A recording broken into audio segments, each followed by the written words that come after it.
অঙ্কতে বলা হচ্ছে শতকরা বার্ষিক 5 টাকা হার সুদে কোনো আসল কত বছর সুদে আসলে দ্বিগুণ হবে। তো এই টাইপের ম্যাথগুলো ইজি, বাট চাকরি পরীক্ষাগুলোতে ম্যাক্সিমাম চাকরি প্রত্যাশীরা ভুল করে বসেন।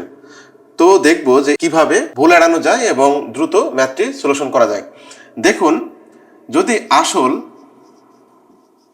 100 টাকা ধরি, অ্যাকর্ডিং টু দ্য কোশ্চেন সুদ আসল বলছে 200 টাকা। ওকে, এখন 200 টাকা যদি সুদ আসল হয়, আসল যদি 100 টাকা হয়, আপনি অবশ্যই বলবেন সুদের পরিমাণ অবশ্যই 100 টাকা।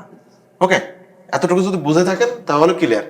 এখন বলা হচ্ছে যে 5% সুদে, অর্থাৎ প্রতি বছর 5 টাকা, প্রতি বছর 5 টাকা, এই হারে 100 টাকা সুদ পেতে কত বছর লাগবে? থট প্রসেস ইউজ করেন আপনার, দেখুন উত্তর আসবে। উত্তর হবে 20 বছর, 5 × 100। ওকে, এখন যদি এটা না পারেন বা প্রবলেম ফেস করেন, তাহলে এটাকে আপনি 5 দ্বারা ভাগ করেন, তাহলে 5 × 100, অর্থাৎ 20 বছর লাগবে 5% হারে সুদে আসলে দ্বিগুণ হতে। ইজি না?